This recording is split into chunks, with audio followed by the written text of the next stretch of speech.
I watched that 5-part story so you don't have to. That's Sarah, and she's letting us know that her mother murdered her father. Now, she said this story took place when she was 14 years old. Now, she heard 3 versions of this story growing up. The first version is the story that her mom told her within 24 hours of this incident happening, and it's also mixed in with what the police were also telling her. We'll find out later why that first version is like both her mom and the police telling her what happened. The second version of the story is the story that her mother wrote to her in a letter 5 years ago. And the third version of the story is the one that she's compiled over the years through evidence, through hearsay from hearing stories from her family telling it over again. And she believes that that third version is the one that is most likely to be true based on evidence. And so she starts off kind of telling us like what she remembers. Well, she was actually at a friend's house and they were going to the movies. When they got done with the movies, it ended a little bit later than expected. So she called her dad and she was like, hey Pops, like, do you want me to stay with my friend tonight or do you want to come and get me? And so he said, I miss you so much. I'm going to come pick you up in the morning. We'll go out to breakfast. Now at the time, her family dynamic was a little bit interesting. She has an older sister. She's the next kid. And then she has 2 younger siblings. Mom lived out of town. Her sister wasn't in town either. She was like traveling around seeing other family. It was just her and her dad living in that specific town. So in her mind, her mom is 3 hours away. And so she said that her mom was a very selfish person. But one thing she was doing during that time was driving 3 hours back to the town that the father and the daughter lived at. She would pick up the daughter from her friend's house and then take her home and then drive back 3 hours. She doesn't really go into detail why her mom was doing that, but she describes her mom as somebody that was a stay-at-home mom for a lot of years up until 2 years before the incident happened. Her and her dad didn't have a lot of like arguments. Her mom started acting a little bit different when she became a real estate agent. She said that she started to become really mean to her dad, who was a really sweet, loving father who would do anything for his kids. He never abused his kids or the wife. However, she did say that when her mom got that real estate job,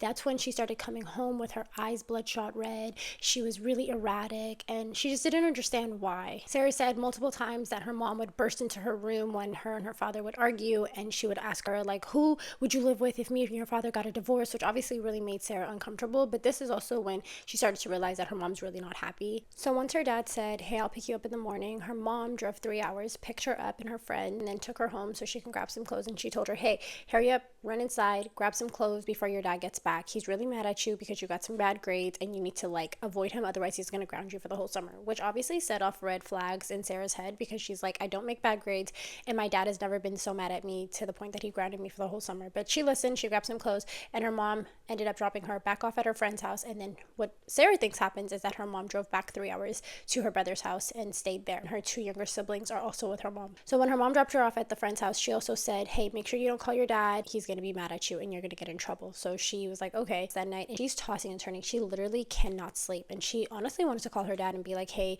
come get me, I'm having a bad night. But she was like, dude, I'm going to high school next year, like I can't be calling my dad just because I can't sleep at night. But in hindsight now, she's like, I think that was my intuition trying to tell me something bad was happening. So the next morning she wakes up, she's at her friend's house, and she's like waiting for her dad to come and pick her up to go to breakfast. And she, at this point, mind you, she hasn't seen her dad in 2 weeks, right? She was with her extended family. So she's calling her dad, he's not picking up. She called his work phone, his home phone, his cell phone. None of the phones are going through. And at this point, she even called her mom, and her mom's not picking up either. So Sarah and her friend are getting hungry at this point. So they decide to walk to a gas station store like around the block from the friend's house. And so as they're walking there, she said they got like 10 houses away, and she sees a truck driving past her, and inside the truck is her uncle that lives 3 hours away. And she's like, whoa, they came to surprise me. And then also she notices her mom's in the car, right? When she walks up, her uncle gets out and he's very somber, and her mom is like hunched over crying hysterically, like she's never seen her mom cry like this before. And her uncle just says, your dad's dead. And this causes Sarah to just collapse and fall down, and she's like, what? She manages to ask the question, how? And he just says, he got shot.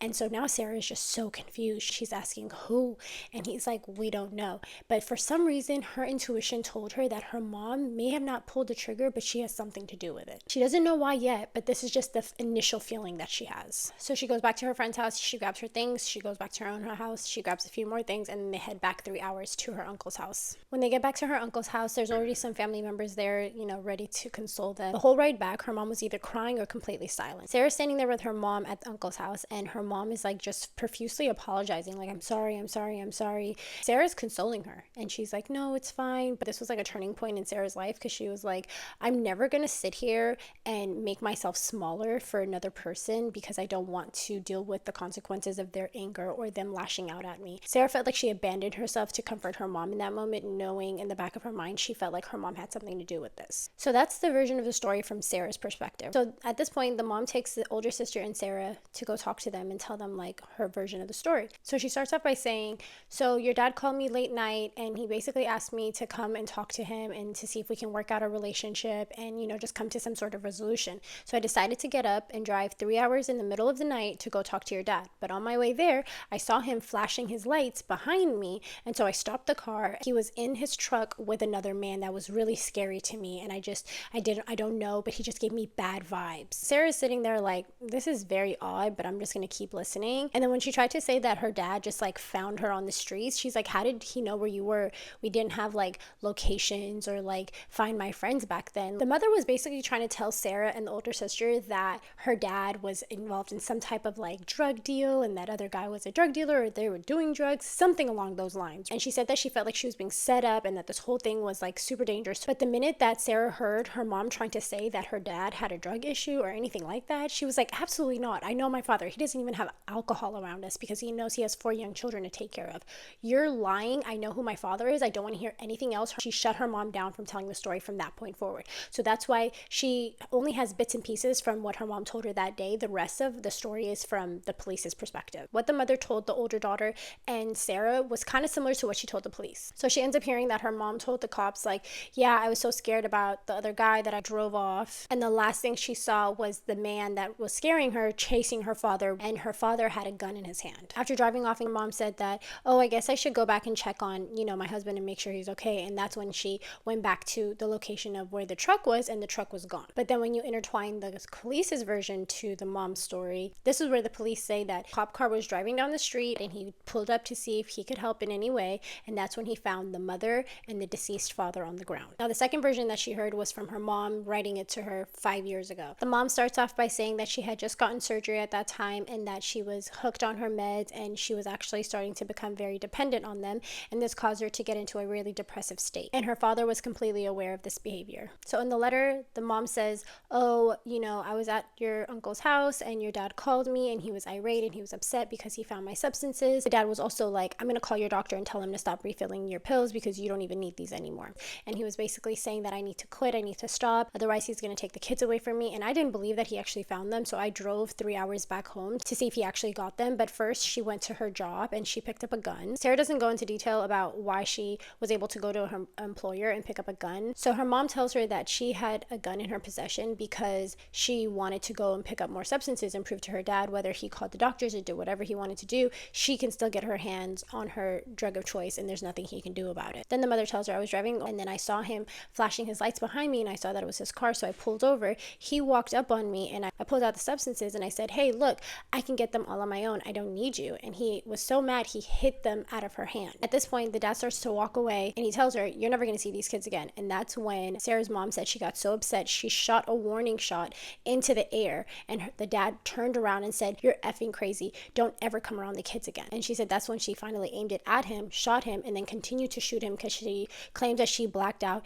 And when she finally came to, she had the dad's head on her lap and she was like trying to console him essentially. Sarah's mom was also trying to make it seem like she loved her kids so much that the thought of the dad taking them away from her just sent her into absolutely blacking out and basically shooting him multiple times. Sarah's like, this story is actually really demented and manipulative because when you look at the evidence, Sarah's mom at that time when she shot the father actually decided to go ahead and take substances and put it all over the dad's body, all over his car, and try to make it seem like he really had a drug issue. So this is the third version that she was told, and essentially she believes it to be the most accurate because it's evidence-based. Not to mention she's still compiling documents, she's still doing interviews to figure out, the exact truth. So her mom did the 3-hour drive, she went to her job, she picked up a gun, then she proceeded to go on the street. She called the father and basically told him, hey, I'm having car trouble. Obviously, that being his wife, he hopped up, he went to her rescue, and while he was examining what she now knows is the tires, that's when the mom pulled out the gun and shot the first shot and then continued to shoot multiple times after that until she knew that he was dead,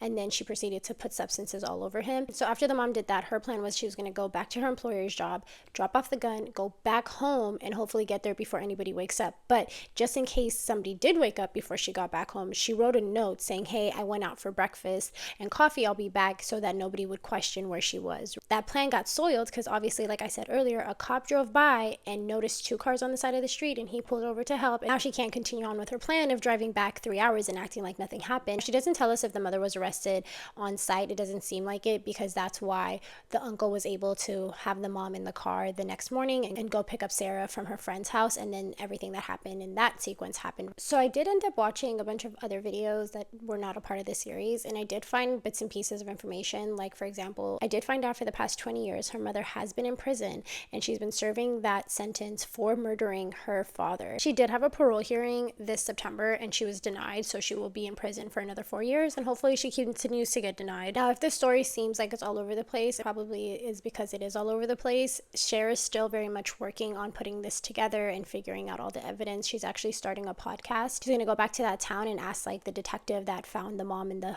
deceased husband that day. She's going to talk to neighbors. She's going to, try to compile as much evidence and try to get to the truth. If you want to follow her journey, please, please, please make sure you go and follow her page, follow her podcast. I'm definitely going to be listening in. This is a very heartbreaking story, Sarah. I'm so sorry that years later you still don't have the truth and that you're still grappling with the reality of what your mother did. I'm sending you so much love, and I'm hoping that you find all the answers that you're looking for. You guys make sure you also go show her some love. I appreciate you guys as always. You tagged me in this quite a bit. I wanted to make sure I got it out to you guys. I hope you have a beautiful day. Bye.